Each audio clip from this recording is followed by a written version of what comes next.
Ever since I brought the human bones in my suitcase to my house, I have not been able to sleep. Hey y'all, welcome back to another Reddit Let's Not Meet story time. I never thought I'd write something like this, but after what happened to me last semester, I don't even know what's real anymore. I'm a 28-year-old doctoral student in biological anthropology. My research focused on human osteology, the study of bones. When you work in this field, you become desensitized to bones as objects to study. They're data, not people, or at least that's what I used to think. It all started when I couldn't get access to my university's osteological lab after hours. My deadline for my dissertation was coming up, and I needed human samples to analyze. A classmate mentioned a private supplier on a dark academic forum, someone who legally sold skeleton for medical studies. It sounded sketchy, but not illegal. I checked the seller's credentials. Everything seems legitimate. He said that the skeleton I was buying came from a long deceased individual from the early 1900s. Collected for academic purposes, the price was right, so I agreed. 3 days later, a heavy, rusted-colored suitcase arrived at my apartment. It smelled faintly metallic, like old pennies and damp papers. Inside were carefully wrapped bones and linen and labeled tags. Femur, tibia, radius, skull, partial. The skull was most fragile, half cracked, but almost intact. When I touched it, my fingertip tingled. I thought it was just nerves. I whispered, "You're just studied object, nothing more." That night was the first time I heard the knocking. It came from the suitcase, 3 distinct knocks, then silent. I froze in bed, staring at the outlines of the suitcase near my desk. I told myself I was dreaming, stress, sleep deprivation. The next morning, I laughed it off. I even joked about it to my lab partner, Mara.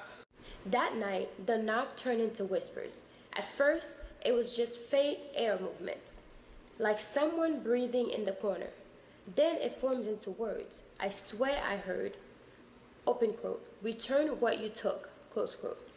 I turned on every light, grabbing my phone and recording. When I played the audio back, there was nothing, just static. By the 3rd night, my dreams turned vivid. I saw flashes of someone else's life. Victorian-style room, a woman in mourning clothes, her hands clasped around a rosary. Then, a dark cellar. Someone begging not to be buried there. Every time I wake up, I could feel a cold hand on my shoulders. I called the seller. He did not answer. I messaged him again and again and again, until one night he finally replied, "You have the doctor said it's not supposed to leave the vault. Return it now." I froze. The doctor said, "What doctor?" I dug through the linen wrappings again. There was a tag I hadn't noticed before, tucked in the skull's wrapping paper. Faded ink read, "Dr. L.H. Morrill, 1898, do not separate." I googled his name. He was a physician turned body snatcher arrested in 1899 for grave digging. Rumor had it he performed spiritual autopsy, believing he could study the souls to the human remain. He died in prison after claiming that the dead he collected spoke to him at night. I almost threw up. I had a murderer's bone in my apartment. I packed the bones back into the suitcase, ready to be driven back to the seller's address in the morning. But when I zipped it closed, I heard crying. Not from outside, but from inside the suitcase. It was a woman crying, soft at first, then guttural pleading. I opened the suitcase. The skull had turned its hollow socket facing me. The bone rattled violently like someone was trying to stand. I backed up, tripping over my chair, and then I hit the floor really hard. The light flickered. For a split second, I saw her, the woman from my dreams, kneeling beside the suitcase, half transparent, her face gray and sunken, her mouth open wide, in a silent whisper. "He took my body," she whispered. "He took my soul." Then everything went black. When I woke up, the suitcase was gone. My front door was wide open. My apartment reeked of burnt metal and lilies. Campus security said they found a rusted suitcase in the anthropology department basement the next morning. I never told them it was mine. They said it contained museum artifacts. They locked it away for university custody. But since then, things have not been right. Every time I handle bone fragments in the lab, my vision swims. Sometimes I smell lilies. Sometimes I see the woman's reflection in the glass cabinet. And every time I try to write my dissertation, the words on my paper rearrange themselves into the same phrase: return what you took. 2 nights ago, I woke up to my laptop glowing. A single Word document was open, titled "The Doctor Said." And under it, a single line typed by no one but her: "Now that you've studied me, let's see if you can rest too." I haven't slept since. If you study bones, remember this: they're not silent, and they remember, and sometimes they want to study you back. I hope you enjoyed the story time. So one rainy afternoon, I was on TikTok talking about my favorite piece of jewelry that I purchased in Barcelona, Spain a few months ago.